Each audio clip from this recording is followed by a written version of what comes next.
Mario Kart is a game about turning. Take away item chaos, tricks, fancy shortcuts, and every other flashy bit of gameplay, and basically all you're left with is a game about reacting to turns and seeing them coming.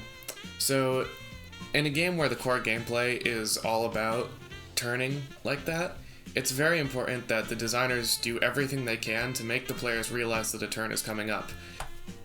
So there's three styles of conveyance that Mario Kart designers use to make these turns appear.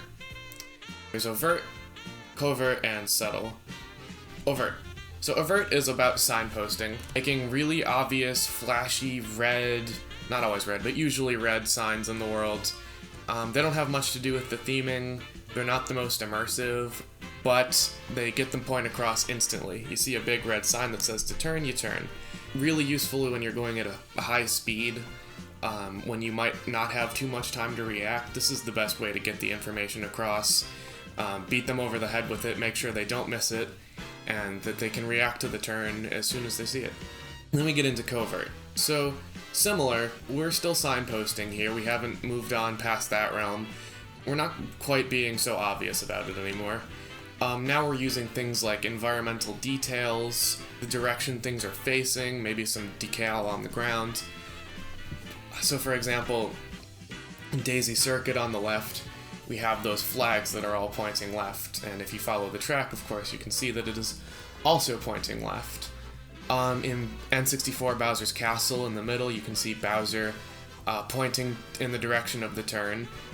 He's also got the fire, so it's a dual purpose there. It's a track gimmick and also a signal that you're supposed to turn.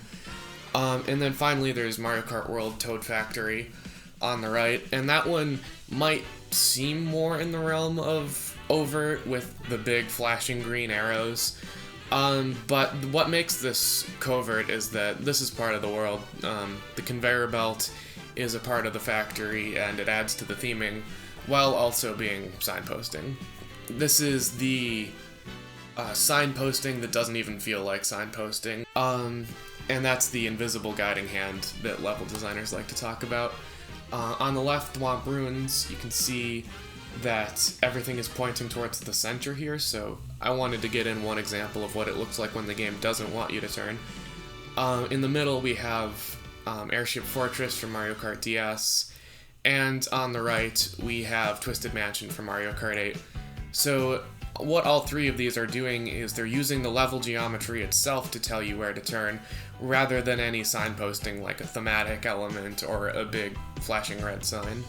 So I'll switch to my next slide here and we'll break this down a little bit more. And if you'll see, with these markups, the entire world of Mario Kart is made of turn. Everything is screaming at you that you need to turn here. Without even really saying anything. In Thwomp Ruins, the guiding lines are all pointing toward the center of the screen. The open sky at the top also points to the center and constricts it. The road ahead of you curves inwards, and the walls to the side of you both point towards the middle. So there's no question of where you're supposed to go here. Same with the turn on Airship Fortress. Everything is pointing left. The road is curved. The walls are curved inwards. The texture on the road is following the curve, and the textures on the walls is also following the curve. Then in Twisted Mansion, Mario Kart 8 had the trickiest hard balance of anti-gravity, of things are twisting in unnatural, strange ways, so we need to make extra certain that people can see the turn coming with our subtle cues here.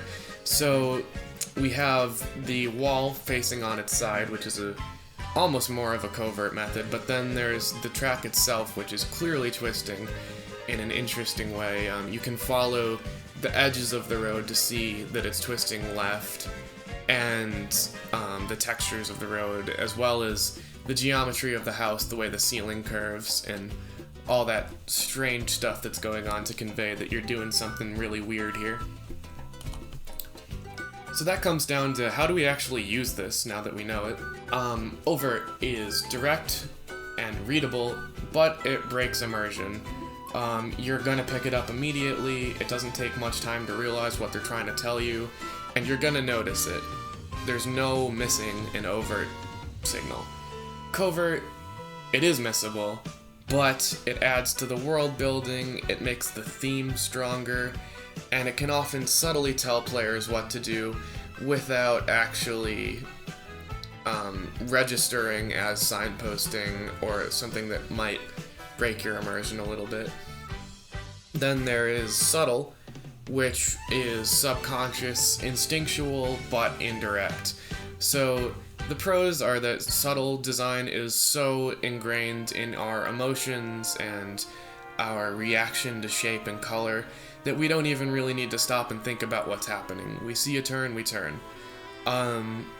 Problem being is that it's indirect. So sometimes you can have a really subtle design, it turns all the ways you're supposed to, but it just doesn't read like a turn.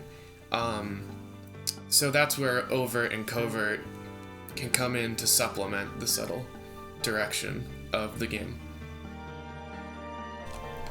Oftentimes we're using all three at once, like in the following screenshot. This is Mario Bros. Circuit from Mario Kart World. So you can see, in terms of overt, we have big flashing red signs on the left, indicating that this is exactly where you have to turn, no ifs, ands, or buts. Covert in the middle, we have, like Daisy Circuit, we have the flags that are all pointing towards the left of the screen. And that's a later turn, but something that you have to process, and the sooner that you can process the turn coming up, the better you'll be able to react to it, so that's some nice foreshadowing.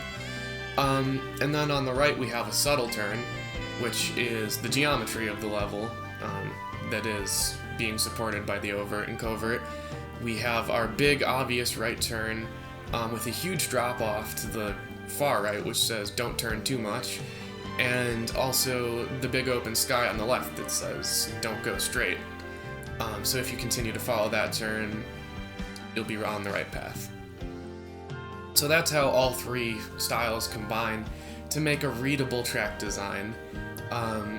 You can use one at a time, like in many of the previous screenshots.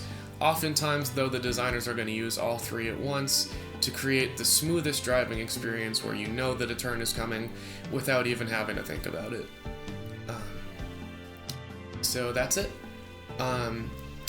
Yeah, all the turns in Mario Kart and how you're supposed to pay attention to them without noticing them.